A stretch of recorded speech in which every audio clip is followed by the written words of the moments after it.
Finance Minister Simon Birmingham. Mr. Birmingham, thanks for joining us. What is your latest information as to the situation on the ground in Ukraine? Well, Andrew, thanks for the opportunity. As you had interviews in your lead-up, you can see strong resistance occurring from Ukrainian people, Ukrainian forces, and their resistance is indeed a resistance to be admired, to be one in which we can see their courage, their bravery and their determination to stand up for their independence, their sovereignty and the respect that their nation has as a free, democratic nation that has advanced principles that ought to be respected by all other nations. And so President Putin and Russia's war on Ukraine is something with which we continue to condemn. We continue to liaise as closely as we can with our partners across Europe, the US, particularly with NATO, to provide the practical support that we can from afar to Ukraine during these troubled times. Did the world let its guard down when it came to Vladimir Putin? Andrew, we have certainly been engaging with our partners for some period of time in preparation for this possibility, especially as we saw the troops amassing there.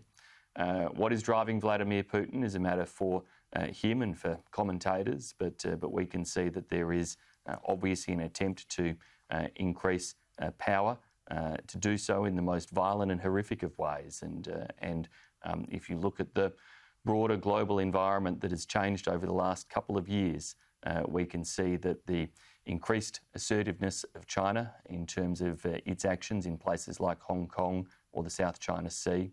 We can see the rise again in Afghanistan of a totalitarian Islamic regime. We've now seen war again in Europe as Russia exerts its might. This is a great concern in terms of the far more unstable environment that the world faces, and a very clear reminder of the importance of investing in your security, in your defences, and in making sure that as nations we stand together, those who share values in support of the international rules-based order, values in support of freedom and democracy, and that's certainly what our government has been doing and will continue to do. Would he, if he does manage to install a puppet government in Ukraine over the next week or several, would he stop at Ukraine? Are there genuine fears he could try to go even further, Vladimir Putin? Andrew, I don't know that me making speculation on those fronts is especially helpful. What is clear is that NATO has responded by shifting troops and forces to countries that border the NATO's eastern boundary to make sure that they are prepared for any and all eventualities in that regard.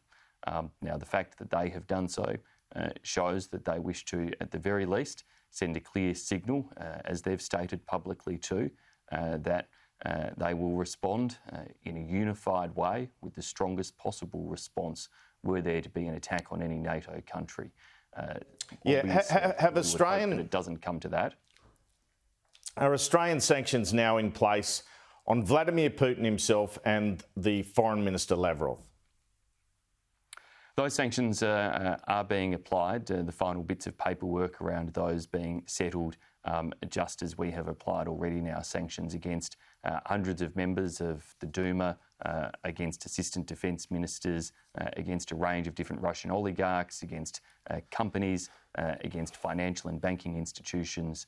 We have made sure that we've moved very much in lockstep with Europe, with the US, with the UK, in ensuring that we try to isolate Russia as effectively as possible. You saw Mr. Birmingham, sanctions. Would you like to see action on the SWIFT banking system? Should Europe be refusing to buy Russian gas and oil? I think the US and Britain have been frustrated that Europe hasn't done more. Would you like to see them do more or agree to more in terms of sanctions? We've been very clear that we want to see sanctions as tough as possible. Prime Minister Morrison has made the public calls for the pulling out of sporting events, for action in terms of the SWIFT transaction system. He has been at the forefront of those calls publicly, as Australia is privately, and encouraging other countries to take the strongest possible action and indicating Australia's willingness to be part of that. And it's why we have, though from some distance from the conflict and from Russia, we have nonetheless moved in absolute lockstep with other nations as quickly as we can, sometimes ahead of them on certain issues to implement these types of sanctions. And at what point does Australia look to resettle some fleeing Ukrainians, and would that be more likely in terms of refugee visas or safe haven visas? So having discussions with UN agencies about the humanitarian response and again working closely with Europe, you can see in places such as the Polish border the significant number of crossings that are occurring there. And as people seek to make refugee claims, then of course we'll work as part of that international response to assist and no doubt to resettle individuals. Right now we have been giving priority processing to any visa applications coming from Ukraine, support for those individuals to be able to get out and get to Australia as quickly as possible, just as we've been providing for quite a number of weeks now consular assistance for Australians in Ukraine to help them to leave where they've been wanting to do so. And what do you make of the reaction of China and India to this? Some, including our PM, suggesting China's conduct has been unacceptable. We know India is a Quad partner, and yet they abstained from that vote yesterday. Others are saying that to have China abstain on that vote is actually a win. What's your read of it? Andrew, obviously that vote at the UN Security Council was vetoed by Russia, and so the motion itself faced that veto from Russia. The abstention decision by other countries are obviously their call. We would have wished to see all of them support the motion.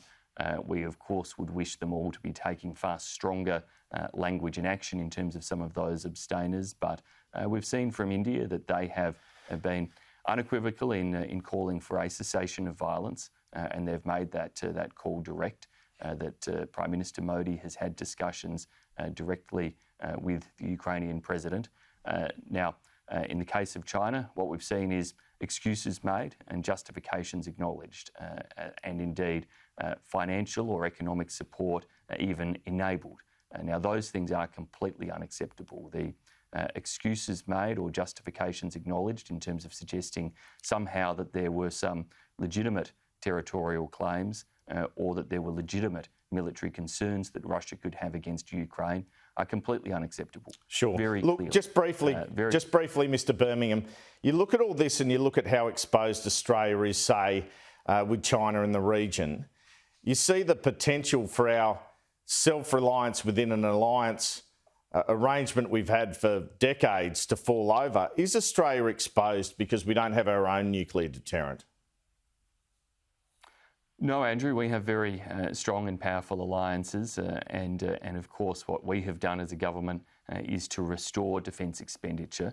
I spoke before about how the world has changed so significantly in the space of just a few years in terms of changes in Europe, changes in relation to China and our region, changes in relation to Afghanistan and Islamic extremism threats, all of these different things. It was back in 2013 that our government made a commitment to restore defence expenditure from what had been driven down to its lowest level since 1938 by the Labor government, and to restore that to at least 2% of GDP. We've done that. Just on that, and just on that, will we see extra defence spending then in the budget? Will there be an increase? Yes, there will be, because we have been putting in place increases in defence expenditure each and every year that we've been in office. We've projected out increases in defence expenditure too. We did that to make sure that Australia could not just have the best abilities as a relatively small nation in population terms to defend ourselves, but also could have a credible position with our allies and partners. And that is the fundamental thing that our increased defence expenditure and Mr. Birmingham, has provided us with. No, this is a very important point, Andrew. We're nearly out of time, AUKUS would not have been possible had our government not increased the defence expenditure to what it is today. We would not have been a credible enough partner to enter into those deeper military ties with the US and UK without that increase in defence expenditure. Sure, and just quickly, just one sentence, please, if you can, a reaction to the Queensland flood situation.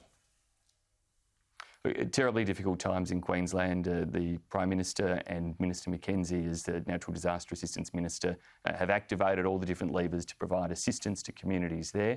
And we will be standing, of course, with Queenslanders and working as closely as we can with the Queensland Government and local governments to provide whatever they need to get through those tragic flooding situations there. Mr. Birmingham, thanks so much for your time. Thanks, Andrew. My pleasure.